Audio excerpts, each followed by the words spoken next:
আসসালামু আলাইকুম বন্ধুরা, তোমরা কেমন আছো? আশা করি সবাই ভালো আছো। আমিও ভালো আছি। দেখো, আজকে নতুন এক ব্লগ নিয়ে আসছি। তো আমার হাতে যেটা দেখছো এটার নাম হয়েছে উলু। এটা দিয়ে বর বর যে লতা লতা বলে, কেউ বা পানের লতা বলে, বরজের যে পানের যে লতাটা ওইটা বাঁধে। তো দেখো, এটাকে আমি বেছে তারপরে রোদ্রে শুকাতে দেব। ওই যে ওরকম সবগুলি আমি শুকিয়ে নেব।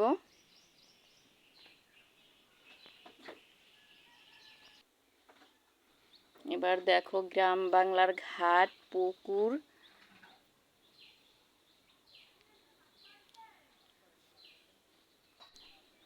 তো দেখো আমাদের পুষ্কুনি বা পুকুর, তোমরা যাই বলো।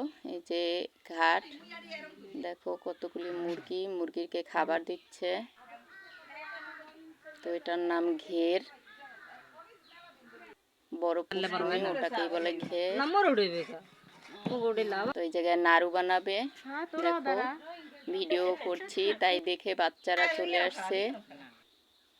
এই যে দেখো কতগুলি মুরগিগুলিকে খাবার দেবে, তার জন্য মুরগিগুলি আসছে। এই দেখো খাবার দিচ্ছে।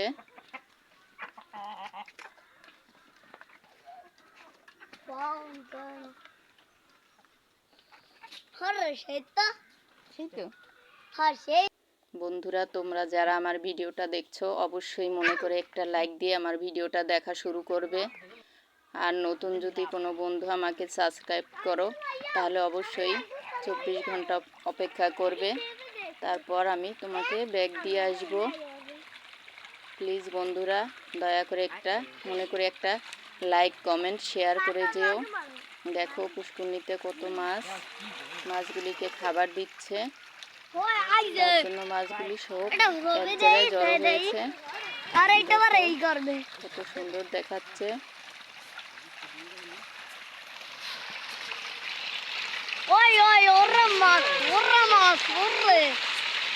দেখো খাবার পেয়ে ওরা কিভাবে, দেখো ওরা খাবারগুলি খেয়ে নিচ্ছে। দেখো কি সুন্দর দেখাচ্ছে বন্ধুরা।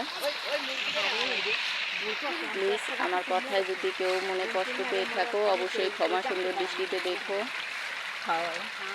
দেখো কত সুন্দর।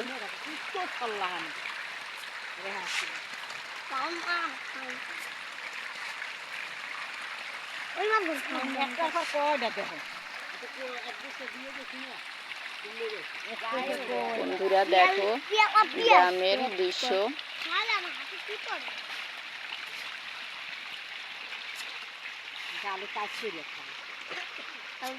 তো আমি তোমাদের সাথে একটা আপুর গল্প শেয়ার করব। আপুটা তার খালাতো ভাইয়ের সাথে সম্পর্ক করে বিয়ে হয়েছিল।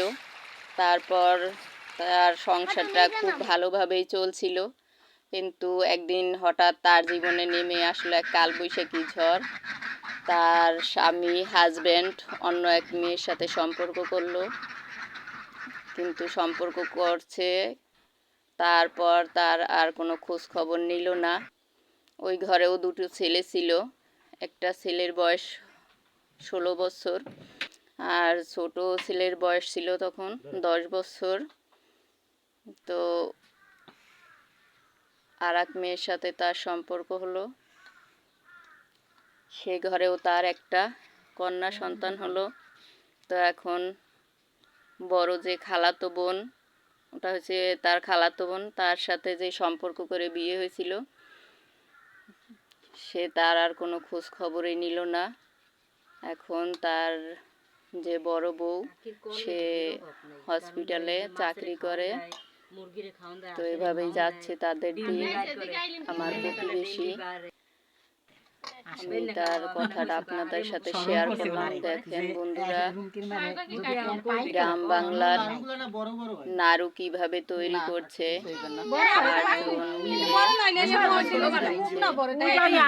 গ্রাম বাংলার গ্রামের মানুষের যে জীবনধারা অন্যরকম, সাদামাটা।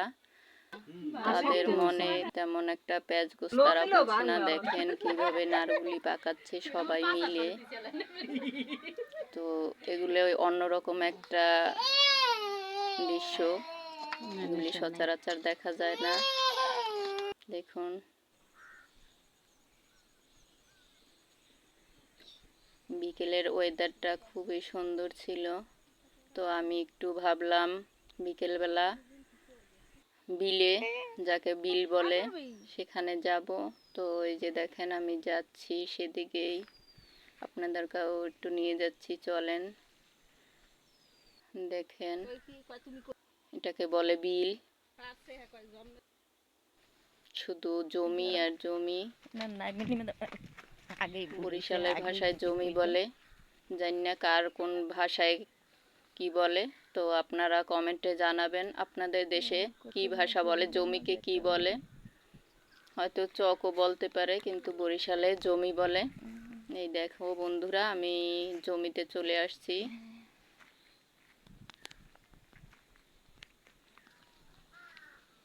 যে দেখো কত ছোট ছোট শামুক দেখা যাচ্ছে। তো আমি একটা হাতে তুলে নিলাম।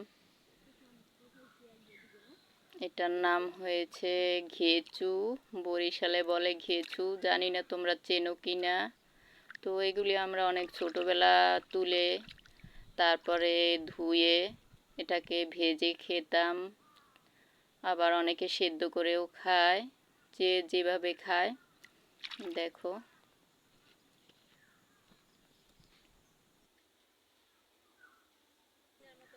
এটা হয়েছে বিল, শুধু জমি আর জমি দেখা যায় এখানে। আর কিছুদিন পরেই ধান চাষ করবে। তো আমি চলে আসলাম আমার খেতে। তো আমি সরিষা শাক তুলবো, তুলে আমি এগুলোকে বিক্রি করতে দেব। তোমার ডাকছি, দাঁড়াও, তোমার ওই মোবাইলটা দিয়ে দুইটা সাবস্ক্রাইব করো আমার চ্যানেলটা। আমি শাকগুলি তুলে নিচ্ছি। তোমরা পাও, তোমার এমবি আছে তো 1 মিনিট। তো আমার ভিডিওটা যারা দেখা শুরু করছেন অবশ্যই মনে করে একটা প্লিজ লাইক দিবেন। আপনার একটি ছোট্ট লাইক আমার আর একটা ভিডিও বানাতে সাহায্য করে, উৎসাহ দেয়, আরও 10 জনের কাছে নিতে সাহায্য করে। প্লিজ মনে করে সবাই একটা লাইক দিবেন, আর নতুন দেখে থাকলে একটা সাবস্ক্রাইব করে দেবেন। দেখেন, দেখো বন্ধুরা আমার লাউ ডগাটা কিভাবে মাচার দিকে যাচ্ছে। তো এখনো মাচায় উঠেনি।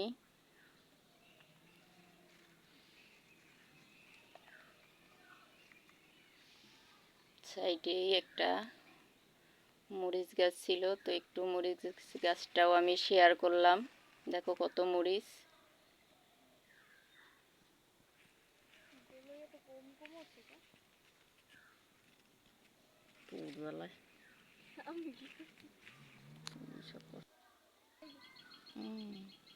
যেটা আমার ক্ষেত, এই জায়গায় আমি খেসারির ডাল বুনিয়েছি, যাকে বড় হলে বলবে কলাই শাক। এই যে দেখো আমার গাছগুলি এখনো ছোট্ট চারা গাছ। এটা হচ্ছে সরিষা গাছ।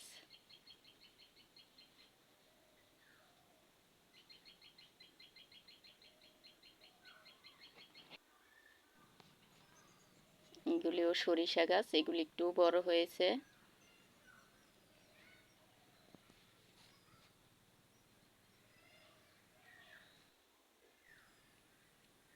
যে দেখো জমি সাফ করতে আছে, এখানে ধান লাগাবে মানুষ।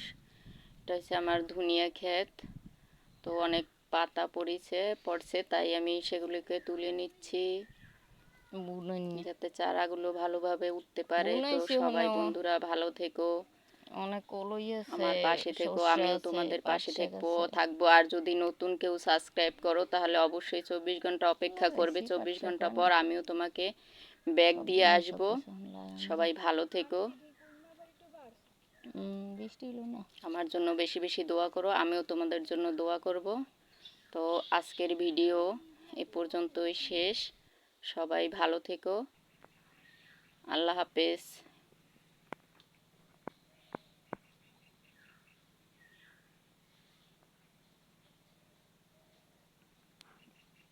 দেখি